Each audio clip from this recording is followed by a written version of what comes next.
When we speak of civil liberties and civil rights, people are beginning to understand that the most fundamental of these is the right to work in our society. And what is occurring in Guyana is that the government is making political capital out of the indefensible position of one who is either unemployed or is very close to the line of being unemployed. I want to say to you all in no uncertain terms that this government is disrespectful to black people. And if people disrespect you, you have a right to disrespect them.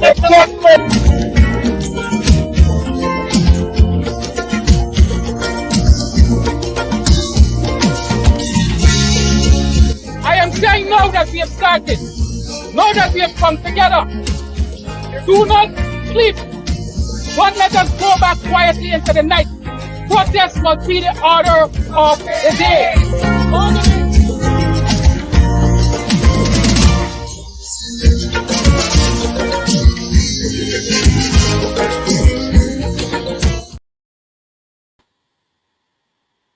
The history of Guyana in the colonial period is that the colonial regime trembled whenever African and Indian workers moved together. And on the basis of that and many other facts which can be adduced, I would say that when African and Indian workers move together, the local exploiting class will have a very short lease of life.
Nobody else can liberate the working class but the working class. Nobody else gives somebody else freedom. Freedom is something for which you fight.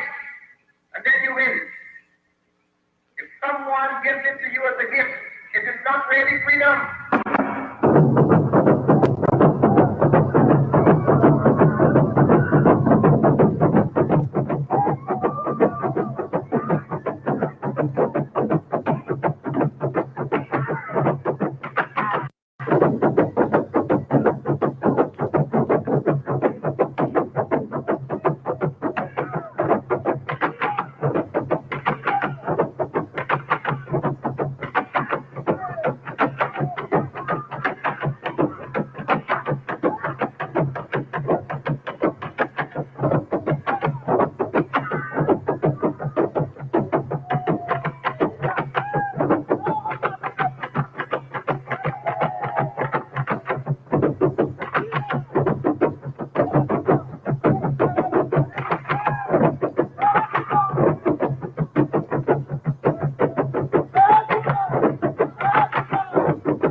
I say this very deliberately.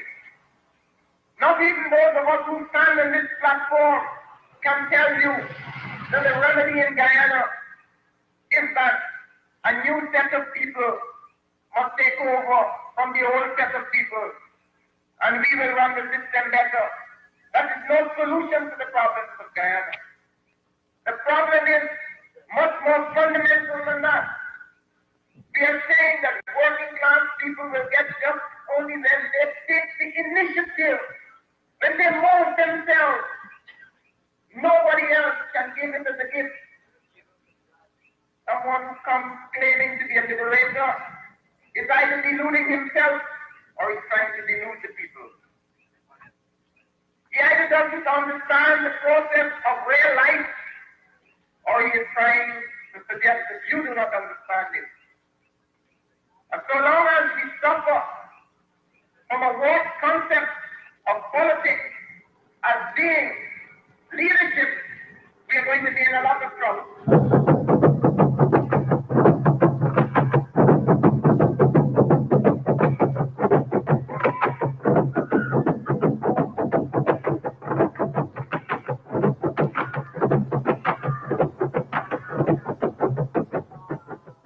Workers move together. And on the basis of that and many other facts which can be adduced, I would say that when African and Indian workers move together, the local exploiting class will have a very short lease of life.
And a very good evening to you, and welcome to today's edition of Politics 101, special edition today, June 13th,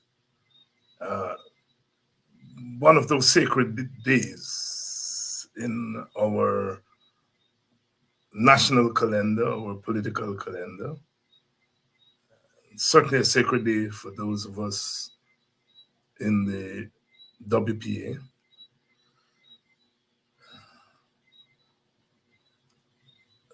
The day when our brother was cut down, assassinated on a Friday night in the middle of Georgetown, June 13th, 1980. And every June 13th, we remember him. We remember him, Walter Rodney, perhaps Guyana's best known son, best known citizen in the second half of the 20th century. And there's so many Guyanese and West Indians who have helped to shape society and politics for the world in the latter half of the 20th century. Walter Rodney, had he lived, would have been 81 years old today. Well, not today, this year. This year. Today, June 13, we remember him. And those images that we showed there would bring back memories for those who lived through that period. In my own case, I was a little boy. But here we are 43 years later. Some of you, perhaps most of you, were not born in 1980. And there are questions that you're asking, as you must ask. And so what we want to do today is to bring Rodney into the present. Bring Rodney into the present. We quarrel a lot about the past. The kind of society that we have, we don't even agree on what that past was. And Rodney was very much part of that past. Very much part of that past, even when he was not in Guyana. So what we want to do is to bring Rodney into the present, because it's a present that all of us are in the face of. And I remarked in an interview I did with Professor Clive Thomas this morning that somebody like Walter Rodney's whose contributions, whose praxis was so broad, he engaged us in race and class,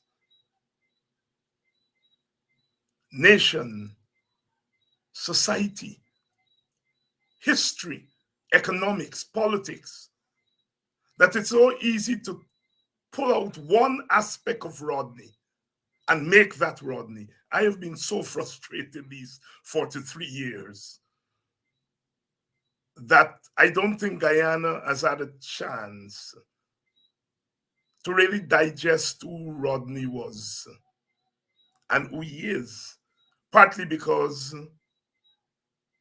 each person who bothers with Rodney, or each force, takes a part of Rodney and use him to justify their narrative. Tonight, I want us to do it different.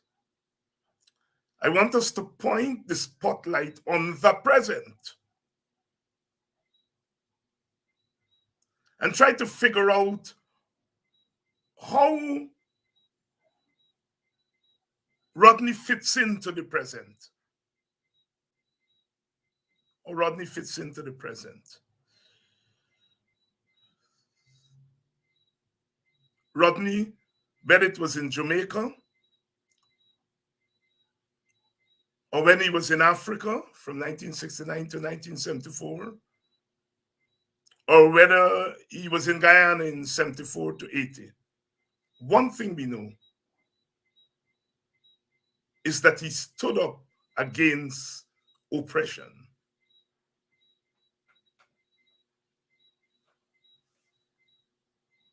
In Jamaica,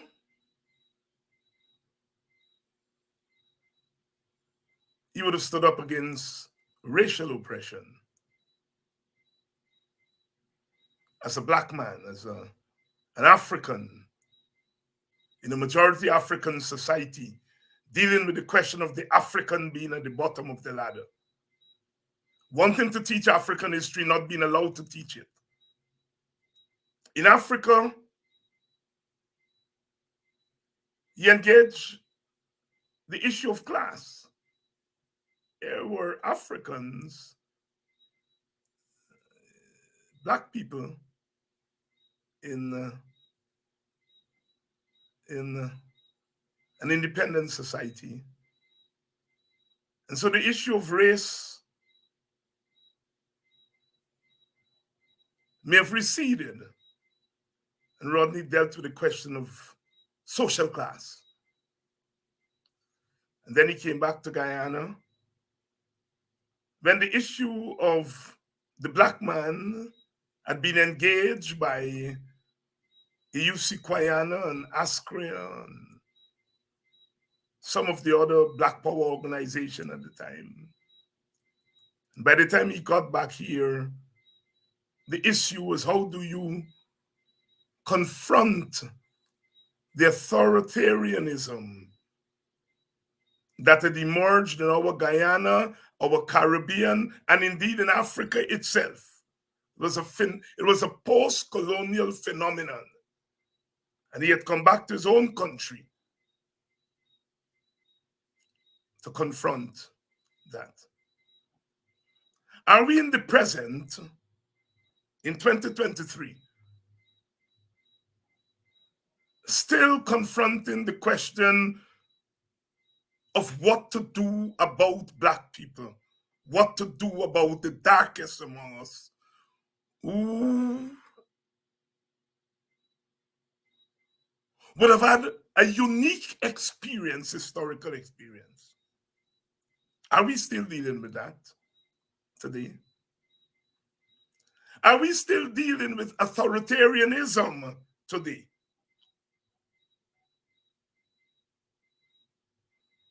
Are we still dealing with the issue of foreigners trying to rape the resources of a third world country, so-called third world country, post-colonial country? Are these issues which Rodney confronted in various ways in his time, are these issues present with us today?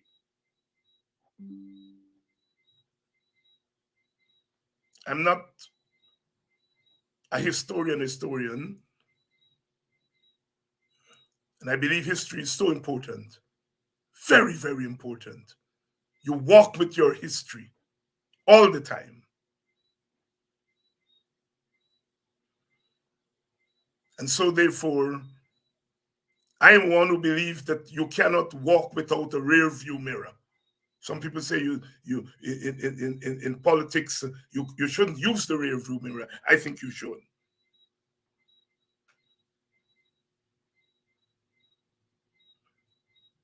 But I think we are faced always with whether the present is a reflection of much of the past. And so I want to bring Rodney into the present tonight with some of his comrades. Because you see, we in the WPA, and whether you call it a party or a family, we have to deal with something that we don't often pay attention to. That of all the political parties, the left-wing radical political parties, which raised serious questions about our independence in the first decade, all of them sprung up in the late 60s and the early 70s across the English-speaking Caribbean. They call them New Left and Radical Left and so forth. All of those parties, except the WPA, all of them they're no longer active. The WPA is the only new left party that is still active in our region. And so therefore, we have to answer the questions that people are asking of the left today.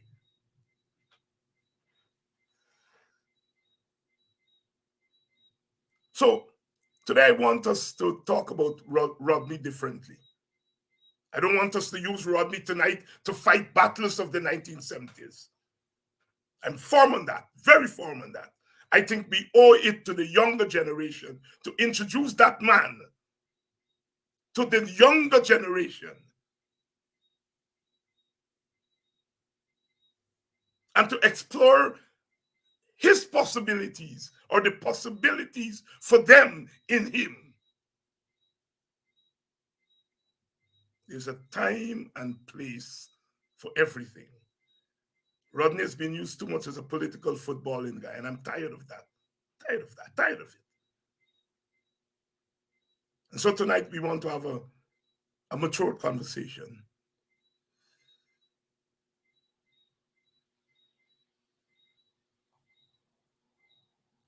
Introducing Rodney to a new generation in a new time. Guyana is a petrol state.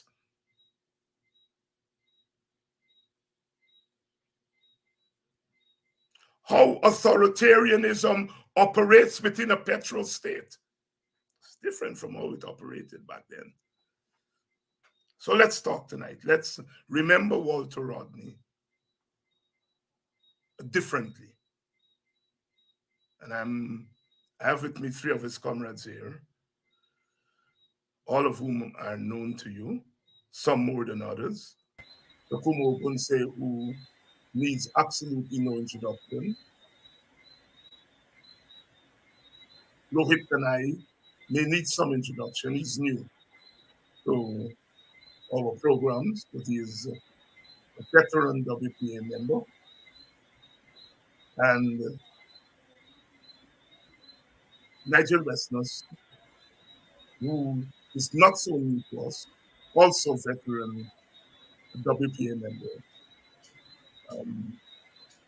We were hoping to have a wider range of WPA members of the WPA family.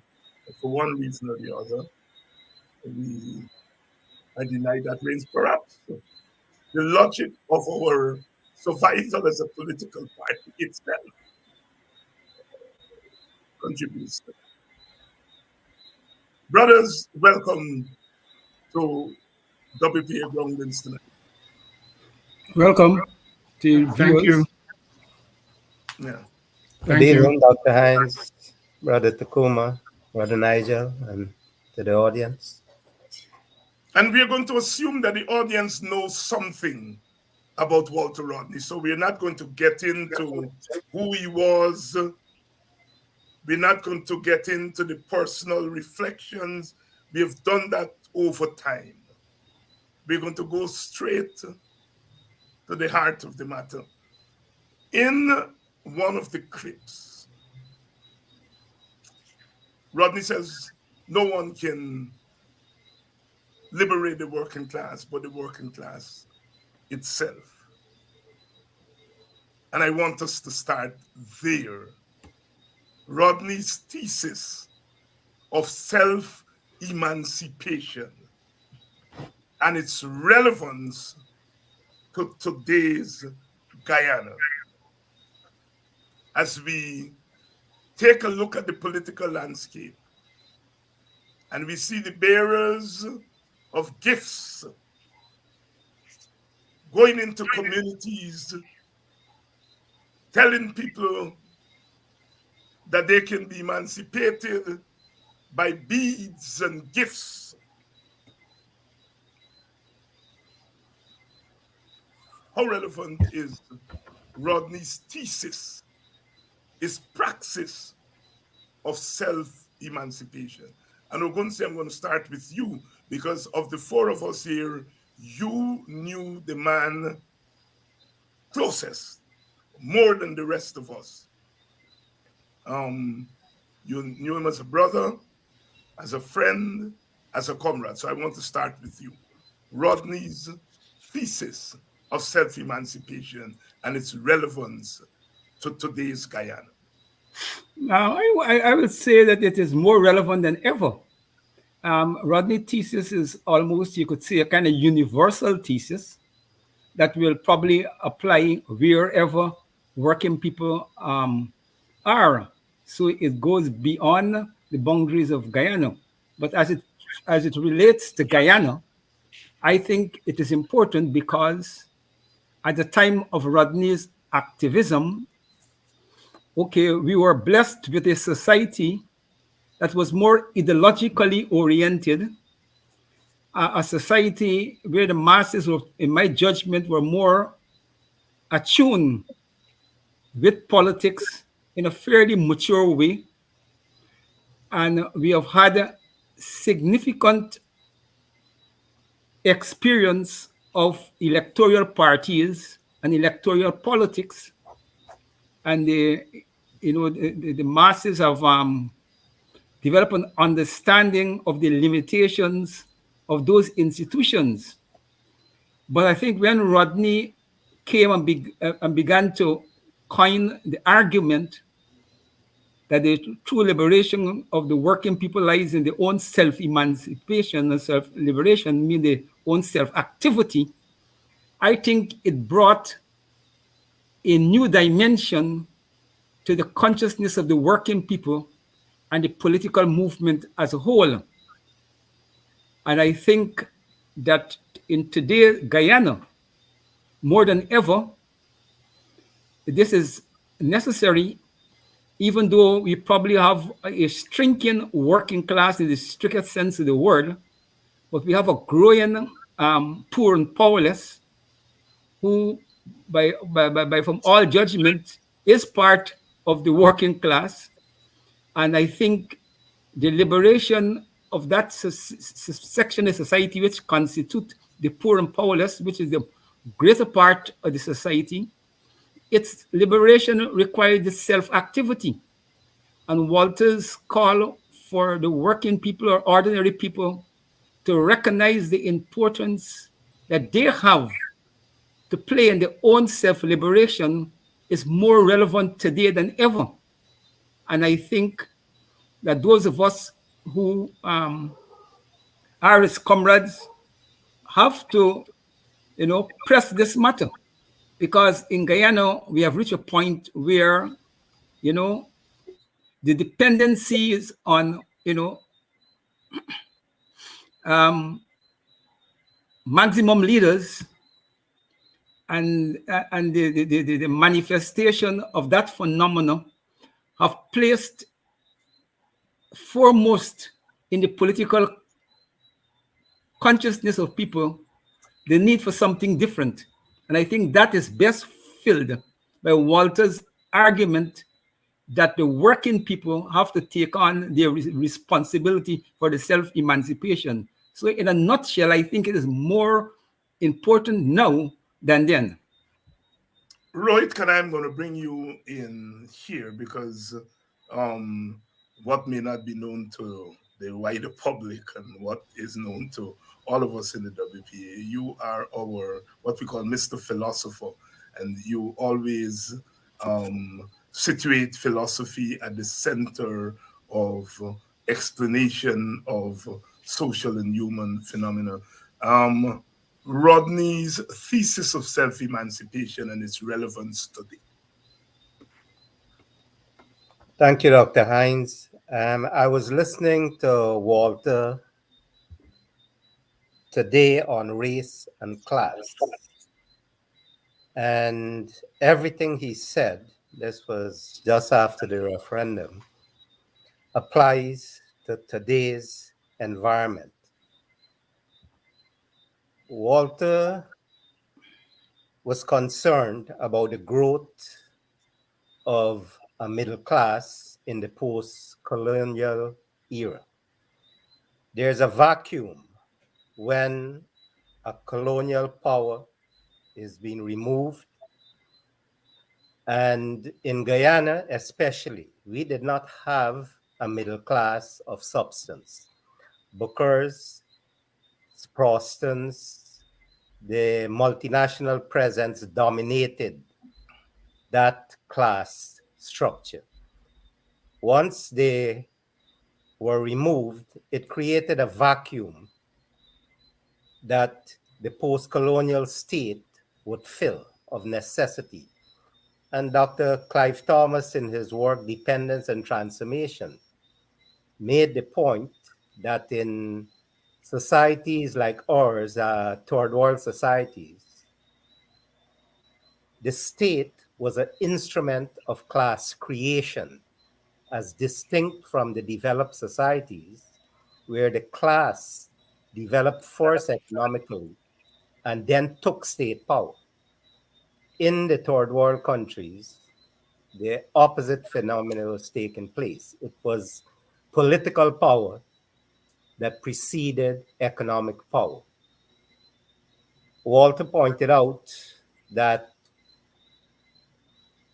that emergent class that will fill that vacuum in Guyana took on a racial profile that clouded the fact that an emergent class was coming into being. Because of a world crisis that we had the privatization and deregulation program, that struggle was deferred in Guyana. The people who went abroad sent a lot of resources back to Guyana, and we survived that crisis. And somehow the economy managed to pull through. But with oil, the transformation now is going to be so naked before us. There's going to be a scramble for resources to build a middle class in Guyana. And the working class will get some crumbs. There's no doubt about that. There will be a movement upward. But the minute we go past that period and things begin to solidify, then the working class will be at a serious disadvantage. Point I'm making in all of this is we are in a dangerous moment. And how does Rodney's thesis of the self-emancipation of the working people, how does this manifest itself? Is it relevant today? You've given us the historical development, so we are here today now. Situate the thesis of the emancipation of the self-emancipation of the working. The issue of self-emancipation in today's environment becomes a very serious issue on one hand, but dangerous on the other hand, because of the class movement in society. When that emergent ruling class has the capacity to develop the country, developments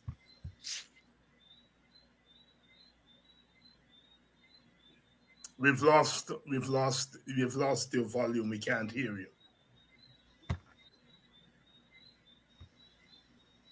The emotion of the society is such that the working class will gain some immediate benefits. And that will make the political struggle that more difficult because that immediate benefit will be real.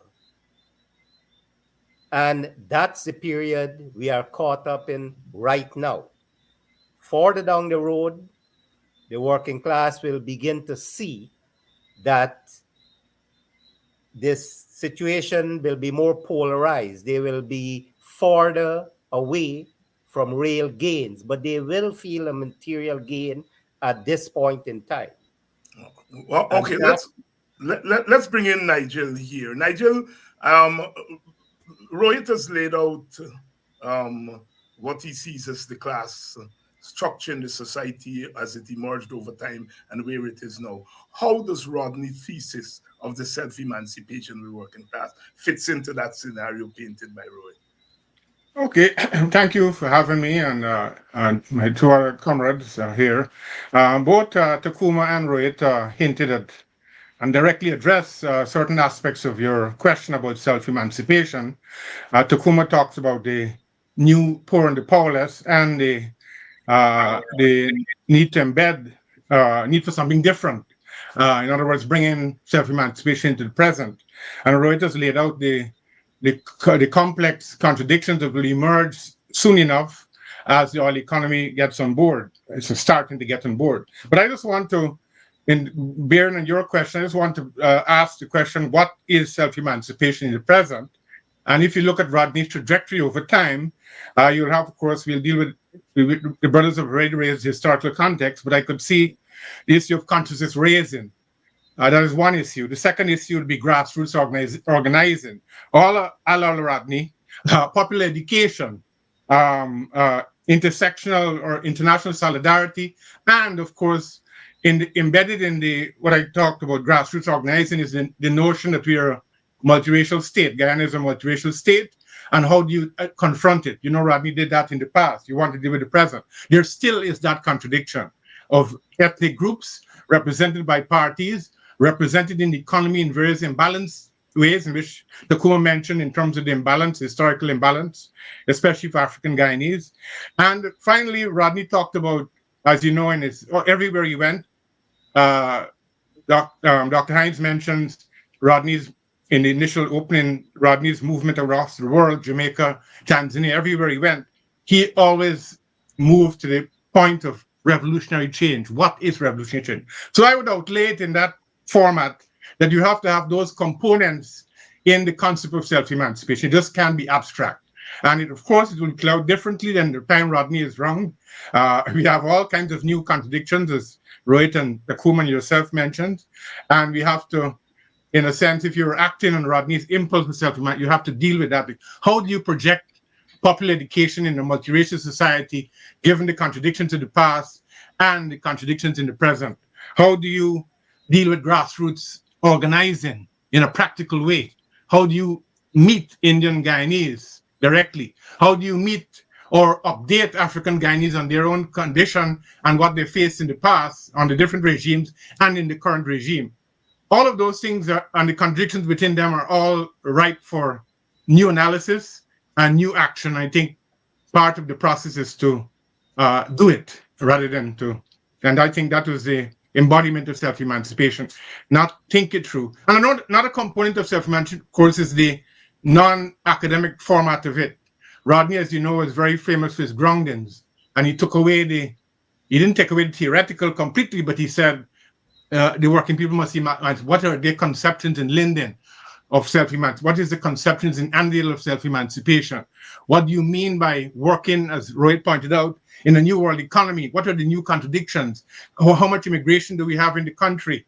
What are the dangers of a new emergent middle class and the struggle for economic gain from the new working class, or the working class is trying to become a middle class, essentially, with wealth. So I would leave it there and try to pivot to what self-emancipation actually means on the ground in the present. Thank you very much, Nigel, for those two what does self-emancipation mean in today's Guyana? I think that is extremely critical. And secondly, the Rodney praxis of always trying to change the situation that he confronts. You know, as a concretist, he is in Guyana, he engages the concrete situation and tries to effect change from within the context of Guyana, not ignoring that Guyana is part of a region, a hemisphere, and a world. But he was very much a concretist. And so I want to throw that ball over to you, Ogun, and Rohit. First of all, what does self-emancipation and what does it mean in 2023 in a place called Guyana, given all the developments that Rohit walked us through? No, I think it is hard for me to answer that question. I really would say it is the working people have to answer that, and they have to answer that in their day-to-day struggle to survival and their conscious political struggle. I would say that in today's Guyana, working people are conscious that when they reflect upon their material condition relative to other social groups in the society, they know that they're in a bad place. I will argue that working people see that as an important aspect of the self-liberation project. I will argue that working people, you know, when they reflect upon the experiences, they're very conscious of the racial divide, which weakened them, what is state of the trade union movement, okay, and its powerlessness. And it must be part of the working people's consciousness that the ethnic division is something that has to be addressed. Whether they know how to address it or not is a different issue, but I know that's part of their consciousness that they're struggling with. When the working people look at the economy of the country, and I think both sides, I think the Indian working class who looking at the economy has his own questions. They're seeing the empowerment of the Indian elite, and much be striking to them. They also see the almost absence of African activity in the economy. I think the Indians are very much aware of that, and I deal with Indian people. I'm a market person. And if they could recognize that and ask sometimes me questions, why is it Africans are not in business and so on, why this and that? It is clear that Africans must know that the present situation of being less than 10% in the economy must be an important part of working people's self-emancipation project, as well as the wider African community. So the condition of our young people, our youth, and this cut across race, I think the workers must know, okay, that we are producing a set of young people that you could hardly have any significant confidence that if you close your eyes, they could do better than what you leave them with. I think there's a conscious concern among working people that the quality of young people we're producing, when we become old and pensioners, we think that they will be in a condition to do justice to the society and to ourselves. So I think all of those things constitute, I will argue, the consciousness of the working people and hence the liberation agenda. That's how I will see it. But fundamentally, these things will have to be defined by the working people in their day-to-day struggle and their conscious political struggle. Rohit, can I? Same question to you. Consciousness is a day-to-day process of putting food on the table. That is the struggle you cannot escape from. We measure ourselves through the other. We look at ourselves, how we struggle on a day-to-day basis, and look at others like us and ask the question, are we different? What makes us different? And that's a social mirror. As the society moves forward and you look at yourself in relationship to others and you are not progressing, then a serious question has to be asked. What am I doing wrong? Or you may flip it over, what wrong is being done to me that I'm not progressing? It's that self-reflection, I think, has to be a serious source of motivation. My big concern is the oil wealth will tend to blur some of this. And if we allow that to happen, then we will lose a vital moment in the struggle. What I mean by this is the consciousness, it's the political parties that will have to imbue into the masses with some clarity what the struggle is all about. I don't think the spontaneity of the masses is such that they will be able to unravel the myriad of forces that Dr. Westmus just articulated. For me to keep track of all the things he said just now was mind-boggling enough. So all I'm saying to you, we're in a dangerous moment that if the consciousness of the masses is not raised by the political forces, we will lose a vital moment. Nigel, I come back to you because the consciousness of the masses, and you raised the issue of consciousness, and that I have to say was very much part of Rodney's praxis, the whole question of consciousness raising among the masses, so that the masses of people will ultimately have to engage in their own struggles to win their own emancipation. But that consciousness, I hear both Rohit and OG are saying, consciousness is a very important part of the process of self-emancipation, and you introduced that. What an OG paints not such a good picture of where consciousness is, especially among the young people. How does the Rodneyite approach break through that, if you will, that tough situation of generations of young people not being, quote unquote, as conscious as they ought to be? How do we use Rodney to break through that? Well, I have to first be cautious, like Takuma mentions. You can't answer holistically a question like that. But we're coming off of what Takuma said. What tools have Rodney left us that we can use today in that process?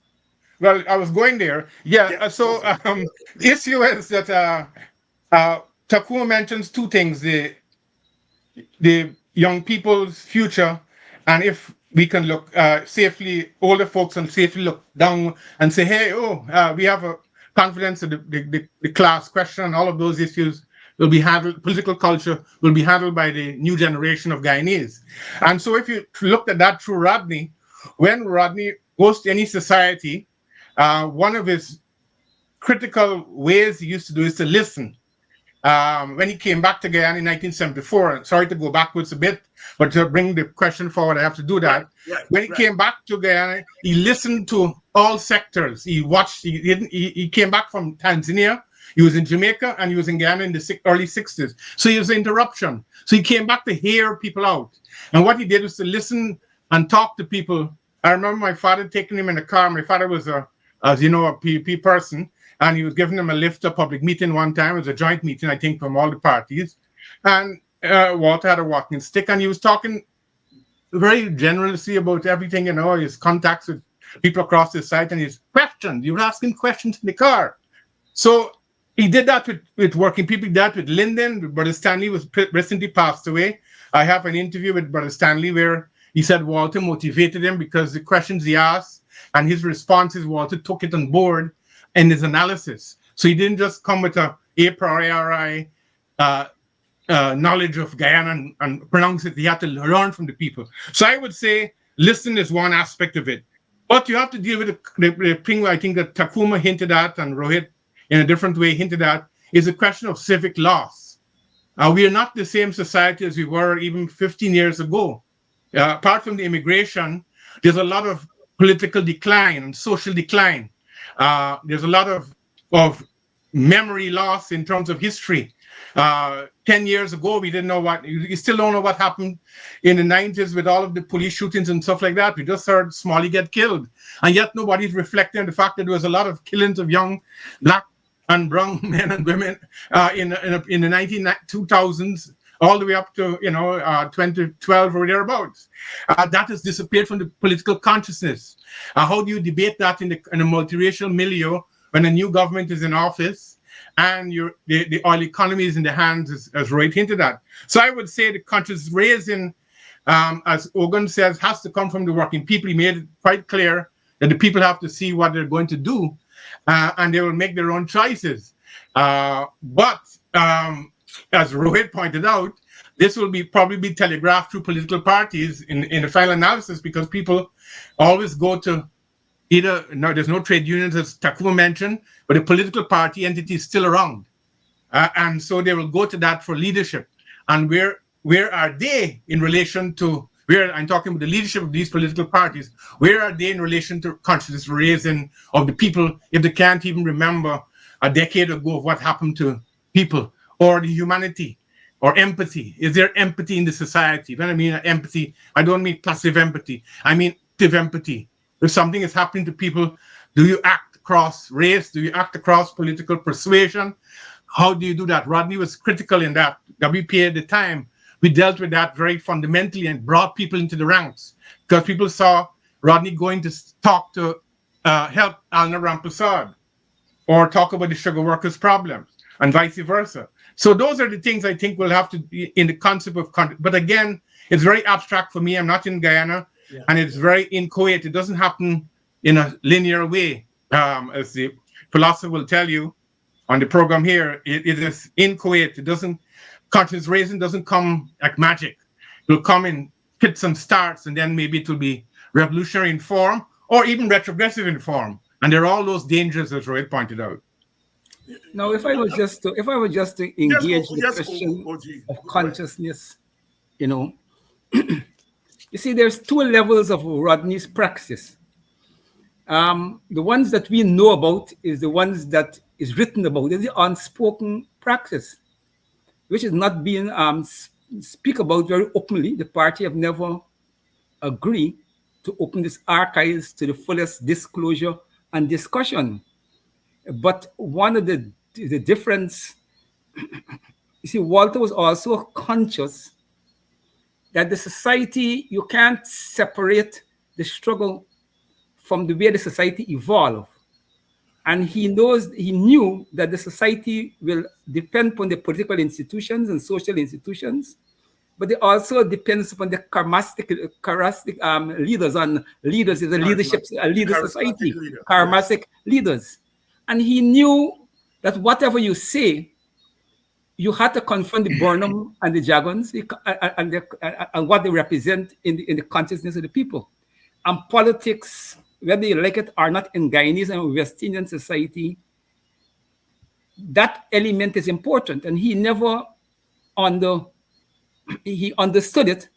And while he was against, one-manism and the cult of the personality, he knew that the population was looking at the political leaders, both the conventional leaders and unconventional leaders, trying to ascertain something more than the rhetoric, something in the practice, as they engage the political situation that make them feel different and that something meaningfully is going to happen. I think the different Walter's success didn't lie simply on his rhetoric.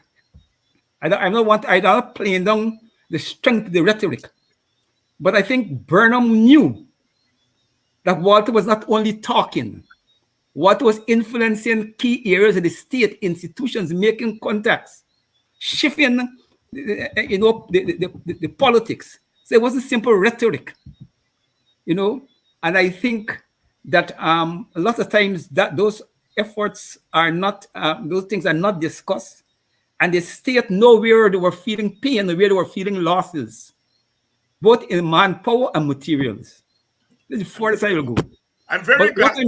What I'm saying, simply saying that it is an error to present Walter's praxis just at the public meetings, public disclosure, without understanding that a critical element of it, lies with him believing the revolutionary cadre must engage in all aspects of the revolution to make the revolution. And that was felt by the working people in Guyana of all races. They knew something different was here, and the leaders, both Burnham and Jagger, knew with Walter, this is not the typical conventional, electoral engagement. This is something different. Yeah, I just want to quickly jump in there. Yeah. Go ahead, Nigel. Go ahead, Nigel. Yeah, well, that example is perfect. As you know, I teach abroad, and one of the things that Martin Luther King did in the United States context in the 1960s and 50s was that he, apart from the rhetoric, as Kakuma pointed out, Martin Luther King was very consciously going into communities where there was the highest level of contradiction between whites and blacks in terms of the civil rights protests, in order to provoke the sheriff or the governor of the time into action against the people. And when they do that, he would quote unquote gain politically from it. So it's a very conscious effort not to just make the rhetoric, because that couldn't work in America at that time. Martin Luther King went to the people and went to it deliberately. So he had a conscious. People have this notion of King as just some kind of great orator and pastor and peacemaker. No, King was very conscious of it, and I agree completely with what Takuma is saying. Walter's context, he was very conscious, and those people reacted in different ways. I mean, the state at the time, the Burnham, and the opposition, the big opposition to WPA in different ways because they saw something different. I think he's completely accurate about that. Yes. I completely agree with that. And CLR James has this thing about time, place, and person. That part of what generates that kind of charismatic response. And people see charisma as a one-way thing, but it's really a two-way thing. It is the people believing that the leader has a certain kind of legitimacy. And so it is not just the leader responding to the people, but the people also responding to something that you sometimes can't explain. So James has this thing about the person and the time and the capacity of the person to assume and accept the energies of the people.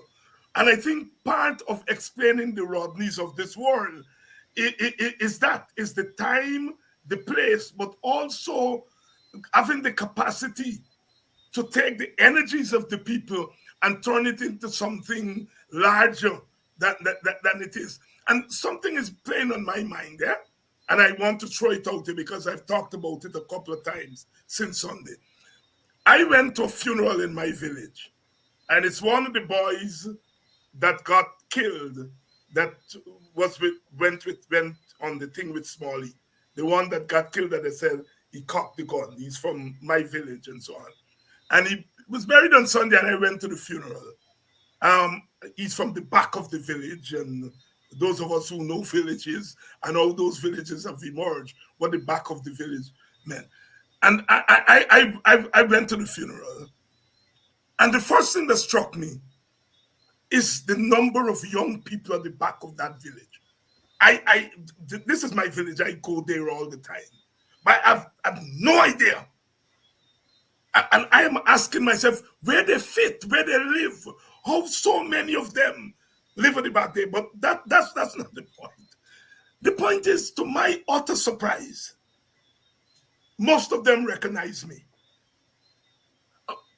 And some of them were bold enough, especially the young, the guys give you the fit bump, but the young women were bold enough to come up and talk to me. And they made clear, in one instance, somebody was saying, yes, there's an APNU man. And the other girl next door lashed around and said, no, there's a WPA man. Blew me away. These are kids. They're not scholars and school, but they're poor. But they went on to give me some advice. And part of the advice is the question of power, how you deal with power. And then they ask me, what about the 5,000 US dollars? No, I'm blown away, because here we talk about young people who don't have the kind of consciousness. But here it is that they are revealing things that surprise me as a political activist. That kind of information and recognition, that I put it down to the fact that I'm from Buxton, and if they're scrolling on Facebook and they see me, they will stop and so on and so forth. But then something tells me it may not be as simple as that. And so I want to throw that out to you all, and to speak to that within the context of the whole Rodney practice. Who do I start with? Rohit. David, I want to change the topic slightly. Don't change it slightly. Address that question, and then we're going to go and change it. No, I'm saying, yeah, when I grew up in the 1973 period downward, we were moving from a series of one crisis to another to another. It was a quest for survival. The question I want to pose today is, what constitutes the family aspiration today in Guyana as we speak?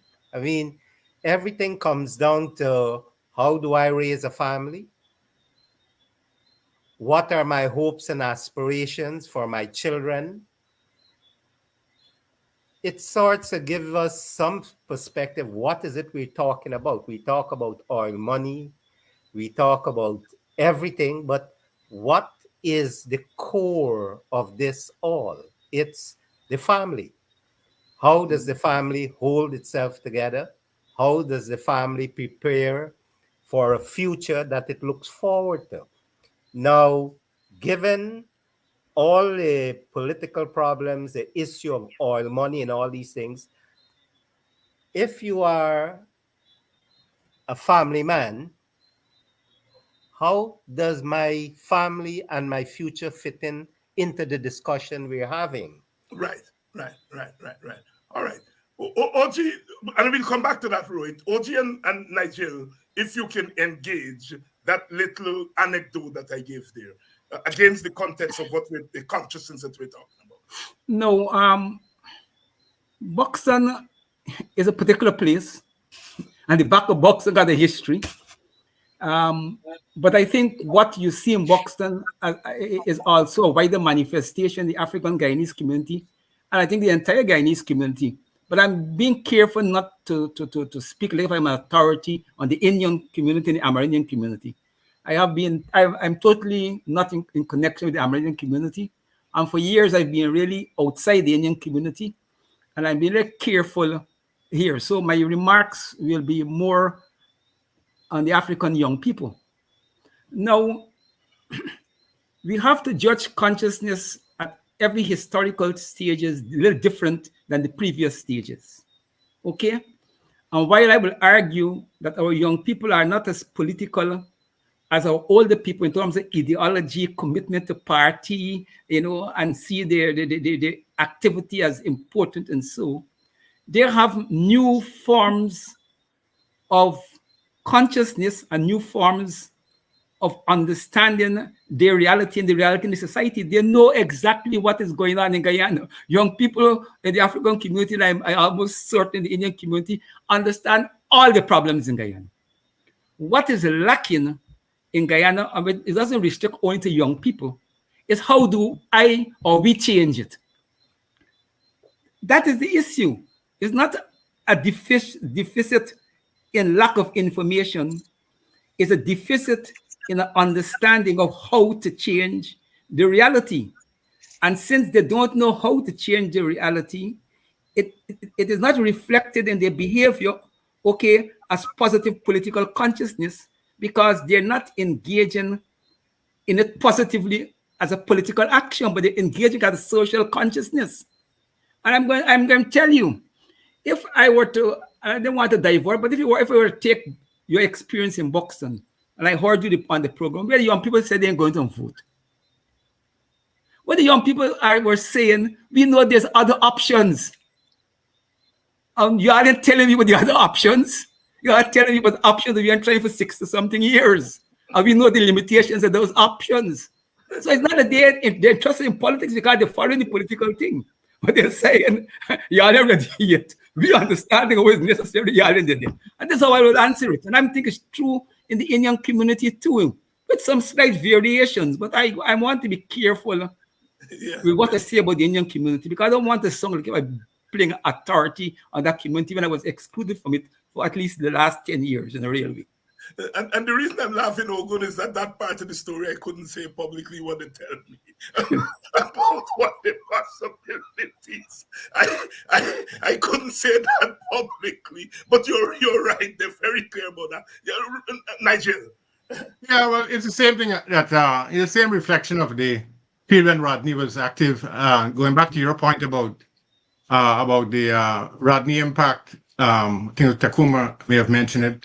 Takuma, there's several levels of Rodney's impact, and when I was conscious of when I was active in that period of time when I was in a party that was promoting free and fair elections, against a referendum, public protest, but there was a sense that people were also knowing that WPA was more than that, and it's not expressed in any public way. It just gravitated because they say, oh, these people mean they're serious. And I couldn't put my finger on it at that time. I was pretty young.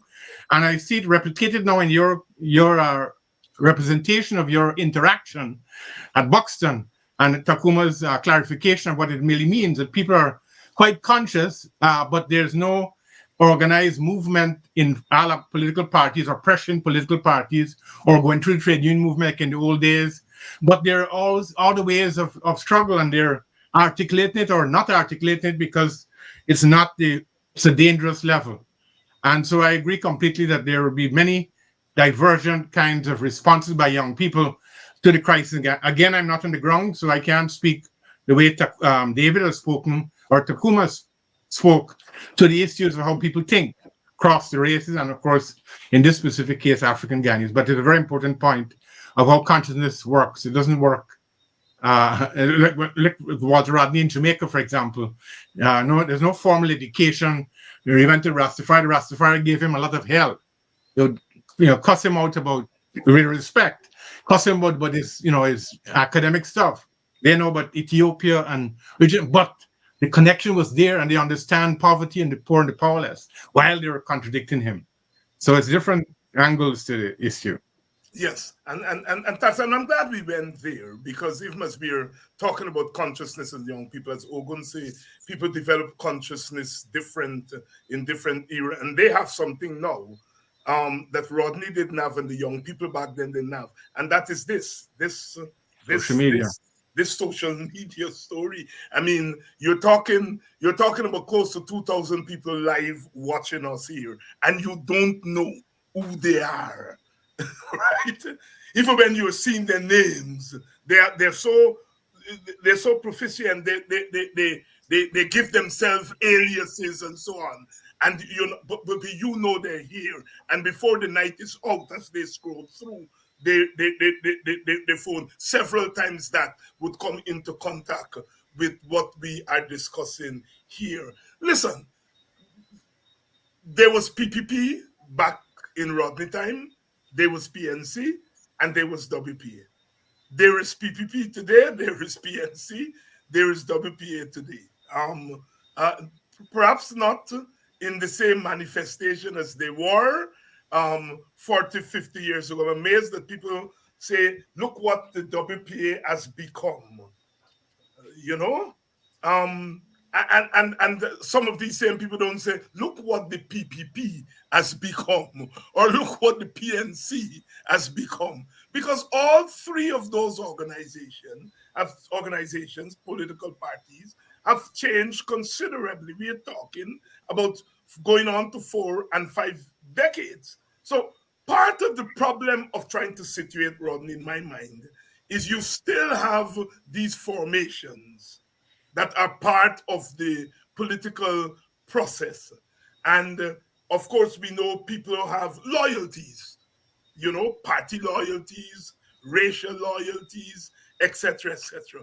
And sometimes it's very difficult to carry on a really lucid conversation as we are trying to do it without the party loyalty or the ethnic loyalty getting in the way.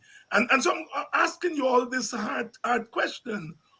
Rodney's gone 43 years, so he doesn't have to deal with these three parties still here today in the context of oil. How do we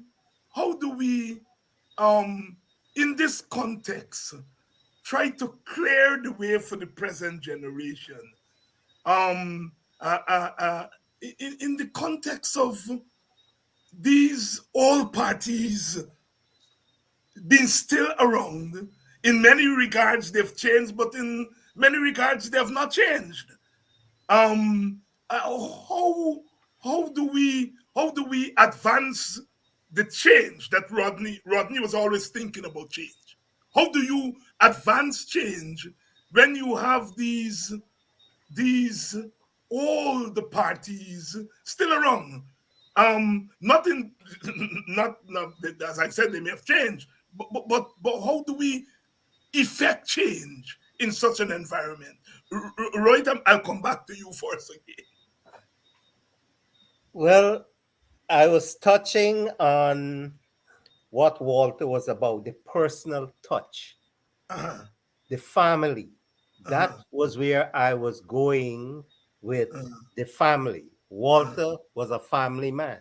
Yes. Walter, despite all his achievements, was a family man first and foremost. And it is that human touch.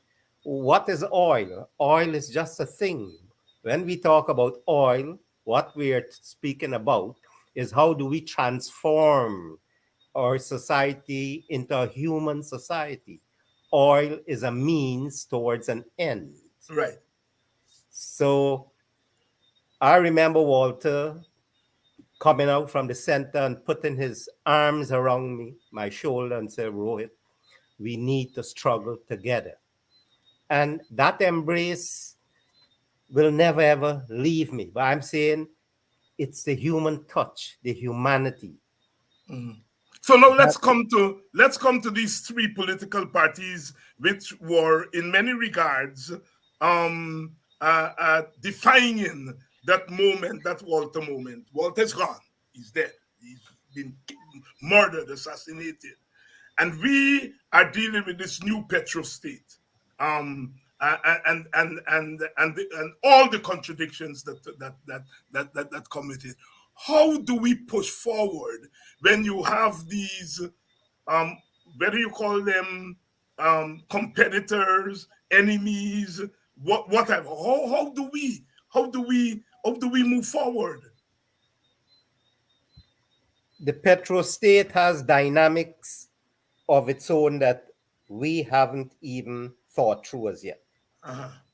First of all, we have to look at the $5,000 issue. We have to define who is a Guyanese, who is entitled to it. We have to begin to draw boundaries. When we begin to draw those boundaries, then we'll realize that Guyana borders are wide open. It's now going to attract people to participate in the economy, which is quite normal in the world in which we live. How are we going to, if you look at the Arab states, they have some draconic measures to prevent the oil money from going across into people who are not deemed citizens. Yeah. I don't know how we will address that. You go to the Arab territories, your passports are seized.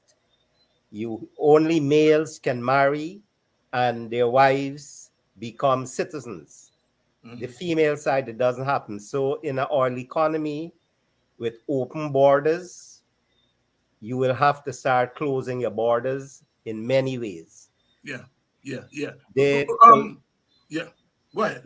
political Finish the thought. equation in Guyana is going to be affected by our borders. We will be getting a lot of people, which becomes a question of voting. There was a discussion with Clive when you the Caribbean, we're part of the Caribbean. We will attract people from the Caribbean. Our demographics will change.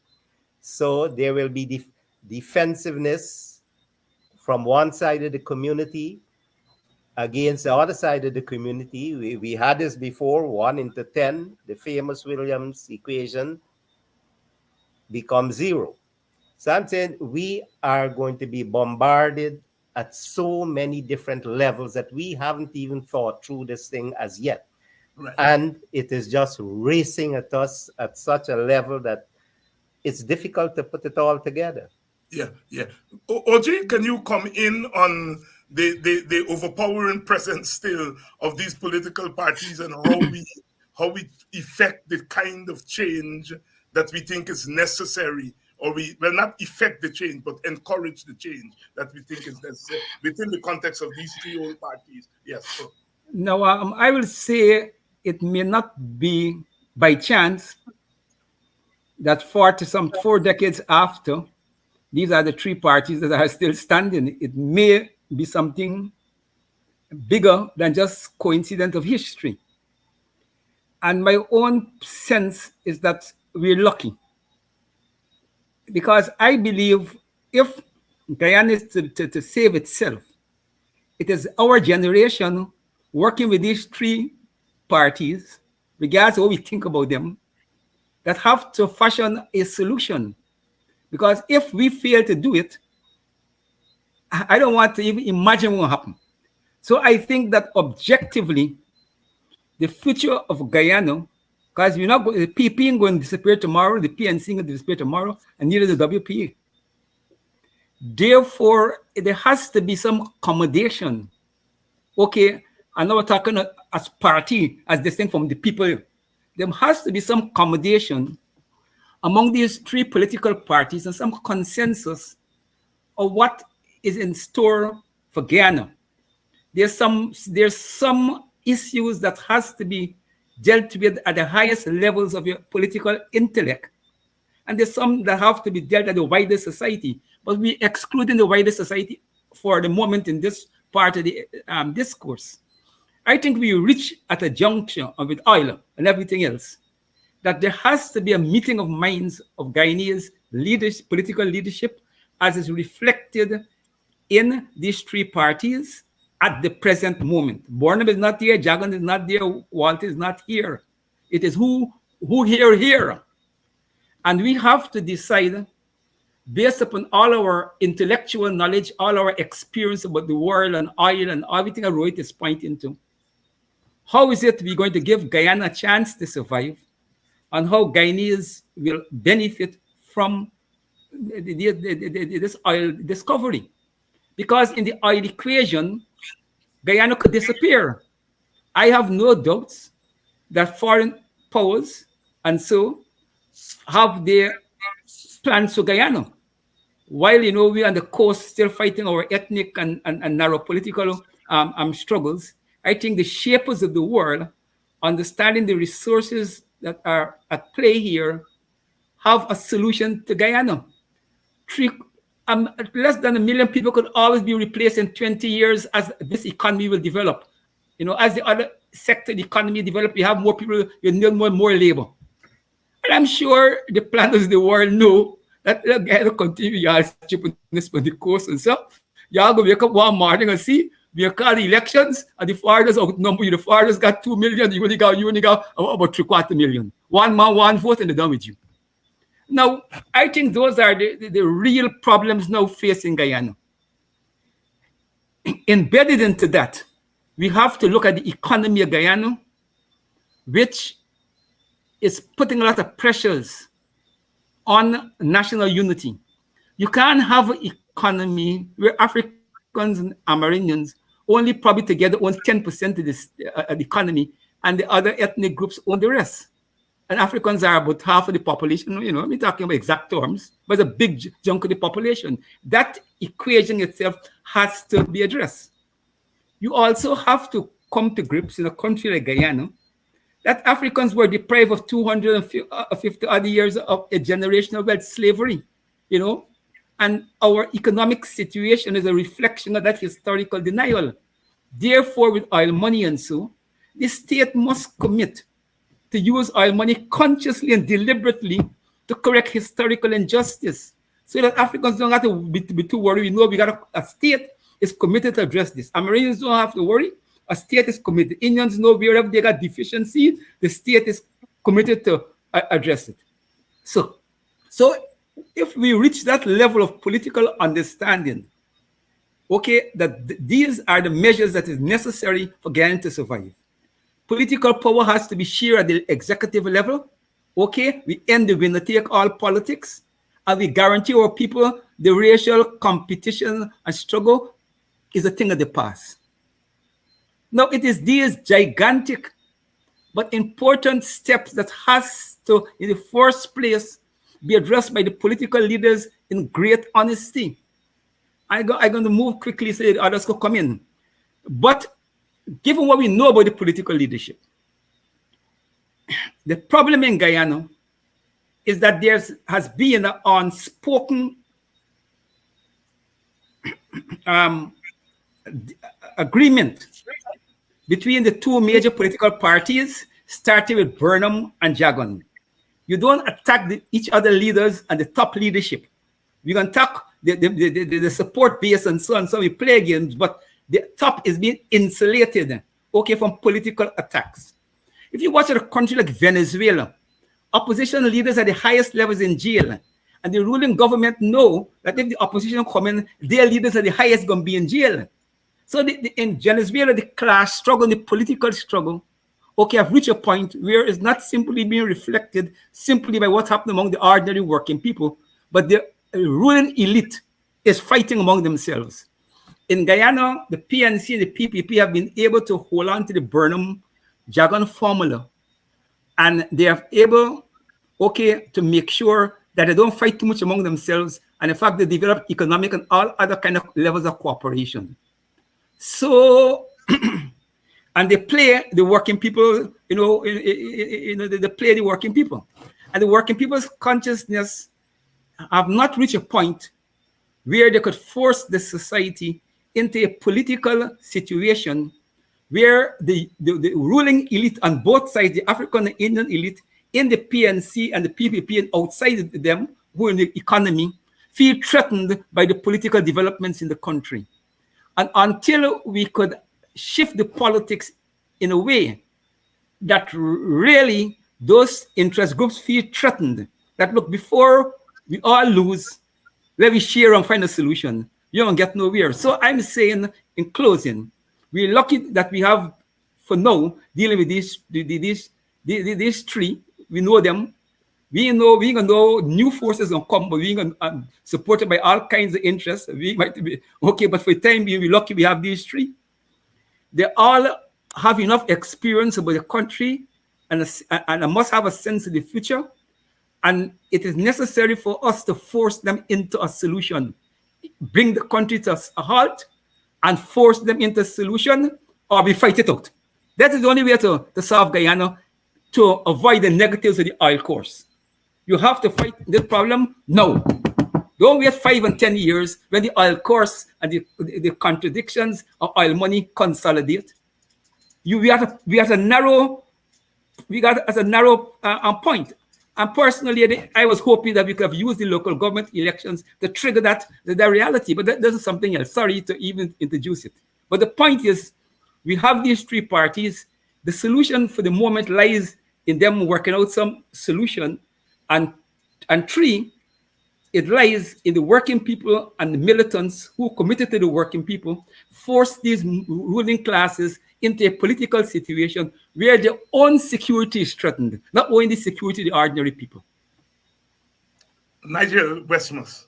Yes, bearing off of Takuma, I would say one of the embodiments of the period we were talking about in the past and into the present, the difference between the parties, all of the parties at some point had a sense of political culture, but I think WPA introduced a new kind of political culture into the system, which led to changes led by not by Walter Rodney, but by others who came before him. You see Quinn and Moses Bagwan, for example, meeting to break the racial tension in society. And so I would say, in agreement with Takuma, that the political culture has to be present. And the only force currently now that can force it into parts of those two behemoths, the PNC and the PUP, is parties like the WP and parts of civil society. And that is the only way we can get that consensus. And we have track records of the past. A lot of people don't tell you. I mean, it's not public knowledge, but it's there. The PNC and the PUP had discussions in 1975, 76 at Belfield House, after the rigged elections of 1973, towards a national front. It failed. When WPA pressure in the 1980s forced Hoyt to open national dialogue to discuss where to go forward, and it led to elections of 1992. You have instances of people making the creation of APNU in the 2000s, and the other formations showed a level of breaking with the past and coming into a new dimension. Now all of them have weaknesses, and we know the weaknesses into the present. And the question of political culture, the dialectical, I would sum it up like this. Takuma made the point very well, but I'll sum it up. There has to be a dialectical tension between protests, exposure, political culture, national unity, and of course, respect must come from all of that. And Takuma says, essentially says, respect of all forces with the oil money must be in there. What we have now is a situation where, as we could see in this current elections, attempts to buy voters and that creates a level of disrespect to a particular group, especially in the context of the history that Takuma talked about of buying people rather than embracing them and discussing what they need in terms of bringing it forward. You don't have to agree with them, but you could show a level of empathy and respect that could even gain you benefit. That I don't understand how a state doesn't understand that. That being, quote unquote, that we see it in the normal parlance, being nice doesn't mean being weak. It means you're strengthening yourself. And so far, the political forces, apart from the WPA, have not reached that point. And we need to get to that point. And Walter Rodney was the embodiment of that point. Of that. And I can't end this program without asking for your comments on something that I think is happening in the society that we have not been paying as much attention to. Well, I don't mean we close to the WPA, but the wider civil society. You all have made the point here about the condition of African Guyanese. It's very, very clear, despite all the protestations, that African Guyanese, the condition of African Guyanese is very central. The way in which they have been disrespected.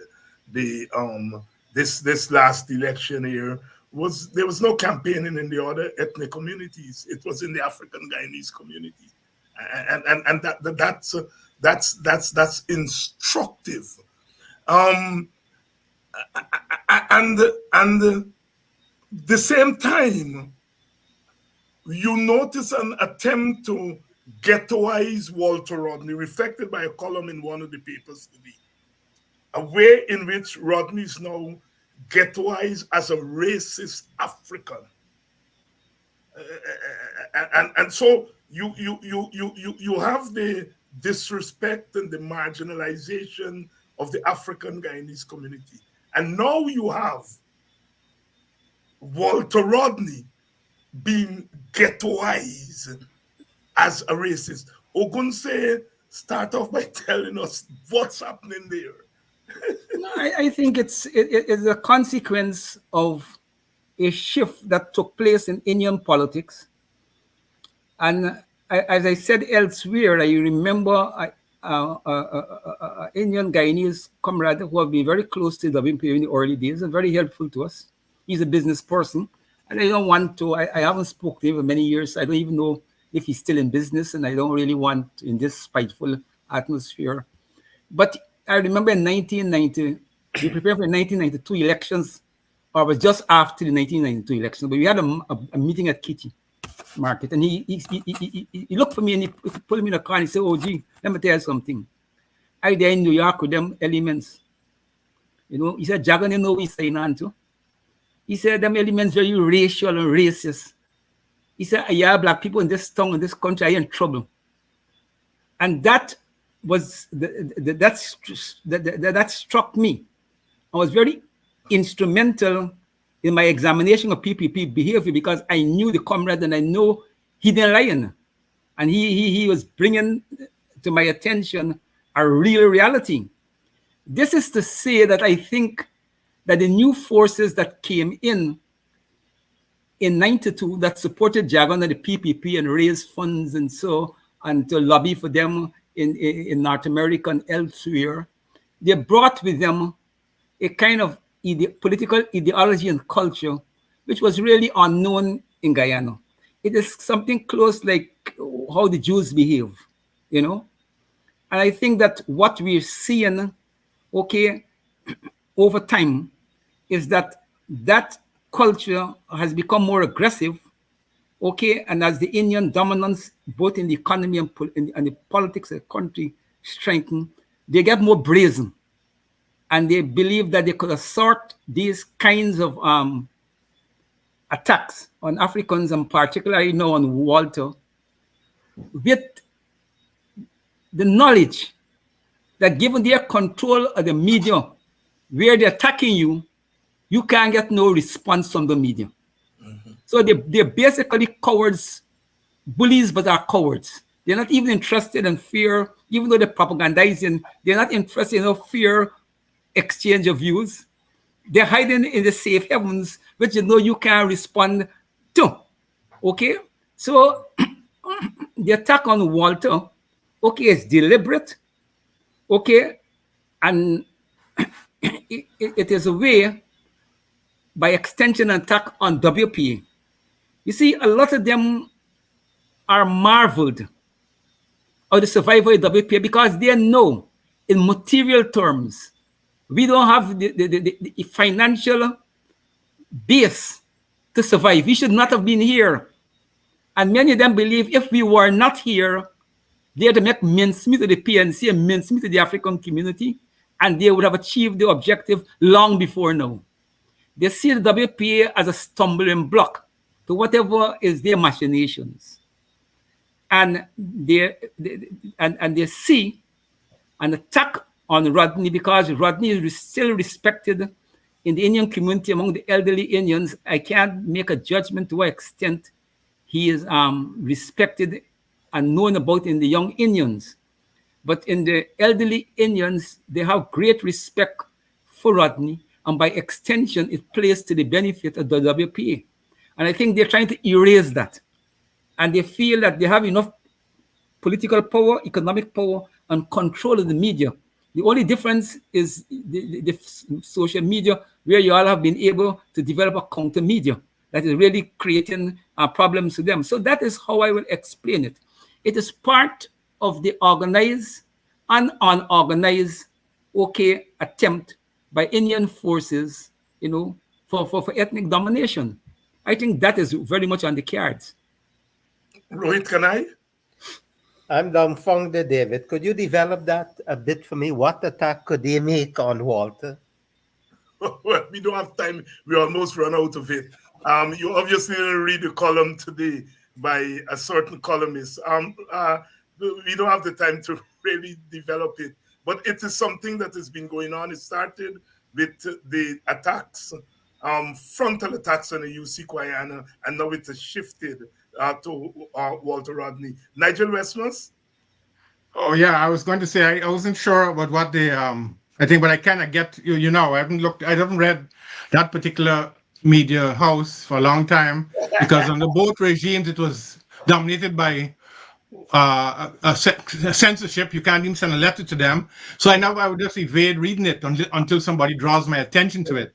So I understand where you're coming from, but I think that is part and parcel of the dismantling, as Takuma mentions, of the Rodney president. They really only want Rodney for convenience. That is the convenience of saying, "Hey, we have co-opted the multiracialism of WPA in a crude way, but we can't say it that way, so we have to hide under the veneer of Rodney." But the social forces that Takuma mentioned that have emerged, I made a point to somebody recently that I can deal with the old PP folks who have a certain level of struggle in that period with Rodney and ourselves towards a political end. And they have a certain kind of level of political culture. We have disagreements, but at least you can deal with them.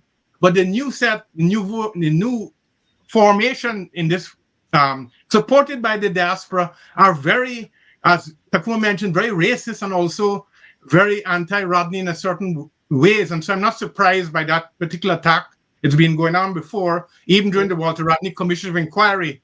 If the same columnists you're talking about made a fierce attack on the Rodney family and everything else about that Commission of Inquiry, so I'm not surprised. Yeah, and it has to be dealt with, but they have their own weaknesses, and those can be opened up. On June 13th, Rodney is declared as anti-Indian. Oh my goodness. And that is not anti-Indian today. He was always anti-Indian. I can't believe that. But that's where we're going. And I think there are dynamics in the society that's happening that as political people, we have to really, really, really be on top of. I think this was a wonderful discussion. I think we've been able to, in my mind, have a discussion about Walter Rodney without getting entangled in the political fights that we had in the past, and trying to free that brother from the stranglehold that Guyana's ethnic and party politics have gotten him into. So I want to thank you all for coming on tonight and for contributing to this discussion, and to all Rodneyites and all Guyana.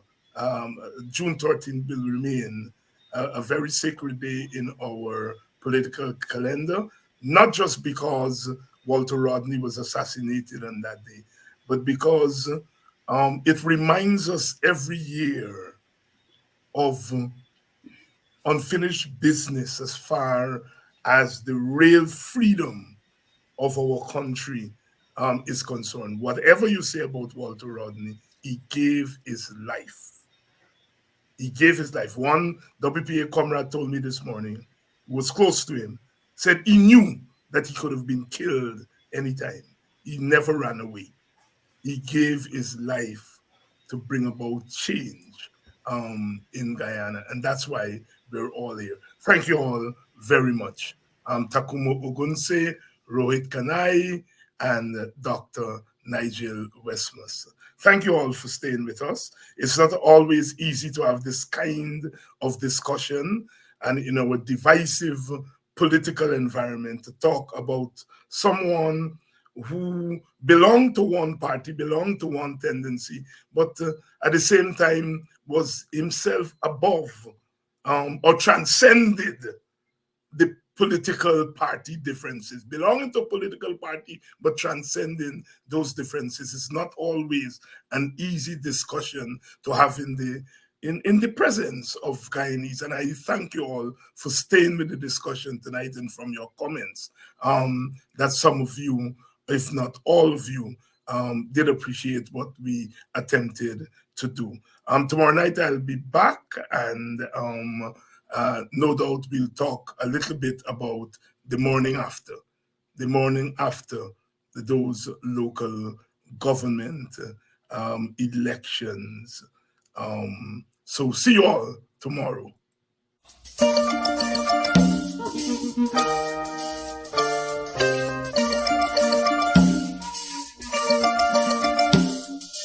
when we speak of civil liberties and civil rights, people are beginning to understand that the most fundamental of these is the right to work in our society.